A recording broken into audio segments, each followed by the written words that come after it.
আসসালামু আলাইকুম। ঠিক না? একজনের এগেইনস্টে আপনারা অনেক মানুষ, কিন্তু আমার হুজুরটারে আপনারা জবাই করে দিলেন।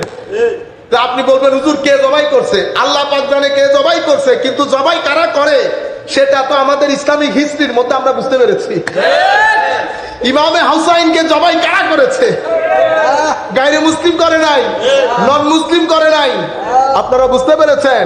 এটাকে খারেজিয়ত বলে। খারেজিয়ত বলে। আলামত কি? খারেজিয়তের আলামত হচ্ছে নবীর শানে বেয়াদবি করা, ওলির শানে বেয়াদবি করা, আলে বাইতে রাসূলের শানে বেয়াদবি করা, শক্ত শক্ত করা করা কথা বলা। কারা আমার নবীর শানে করা কথা বলে? আমি করা কথা বললে আপনি আমাকে খারেজি বলবেন, আমার ভাই আরেকজনে বললে তারে খারেজি বলবেন। আমিও নিজেকে সুন্নি খারেজি বলার দরকার নাই, আপনিও নিজেকে সুন্নি খারেজি বলার দরকার নাই।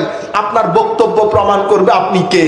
দেখি আপনি যদি বলেন আমি খারেজি না, তাইলে আমি বলবো আসেন বুখারী শরীফ খুলে ইমাম বুখারী আমার নবীর শানে যে হাদিসগুলো বর্ণনা করেছেন জাতিকে শোনান, জাতিকে পড়ে পড়ে শোনান, জাতিকে বলেন সাহাবায়ে কেরাম আমার নবীর মুহাব্বতে আমার নবীর ঘাম মুবারককে আতরের মতো করে ব্যবহার করতেন।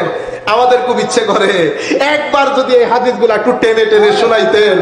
কাশ আল্লামা দেলোয়ার, আপনাদের ভাষায় মাওলানা দেলোয়ার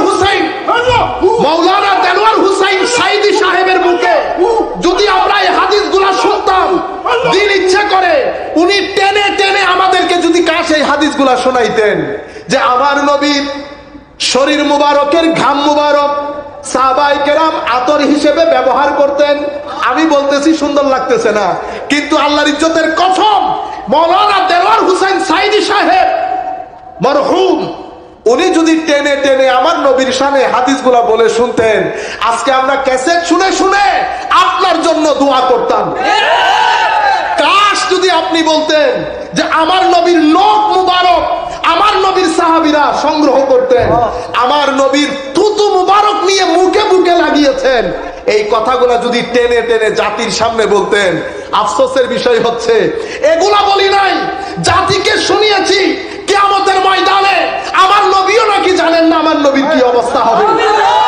আমাদের সাথে আমার ভাইরা, জামাতের ভাই হোক, কওমি ঘরানার ভাই হোক, আল্লাহর ইজ্জতের কসম করে বলতেছি, কোন ব্যক্তি সম্পর্কে আমার অন্তত আমাদের উস্তাদরা আমাদেরকে যেটা শিখিয়েছে, কারো ব্যাপারে আমাদের কোনো বিদ্বেষ নাই, কিন্তু ভিতরে মনোকষ্ট লাগে। কেমনে আপনি মানুষের সামনে আমার নবীর শান সম্পর্কে কথা বলতে পারলেন? আমার নবীও জানে না। যদি নবী না জানে তো আসা আইয়াম আসাকা রব্বুকা মাকামান মাহমুদা, এই আয়াত আমার নবীর উপর নাজিল হয় নাই? আমার নবীকে আল্লাহ বলছে অনতি বিলম্বে আমার পাশে মাকামে মাহমুদ সাজিয়ে রাসূল আমি আপনাকে বসাবো। ওয়ালা সাউফা ইউতিকা রব্বুকা ফাতারদা, এমন ভাবে দেব খুশি না হয়ে পারবেন না।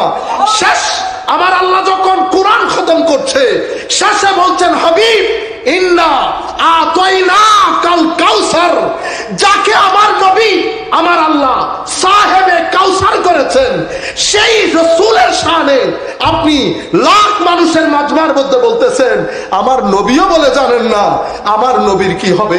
ইন্না লিল্লাহি ওয়া ইন্না ইলাইহি রাজিউন। আপনারা বুঝতে পেরেছেন? কারো ভিতরে কারো ব্যাপারে আমাদের কোনো মনোবিদ্বেষ নাই। আল্লাহ ওনাকে ক্ষমা করুক, কিন্তু আমরা বলছি কে কথা কেমনে বলতে পারলেন আপনি আমার নবীর শান?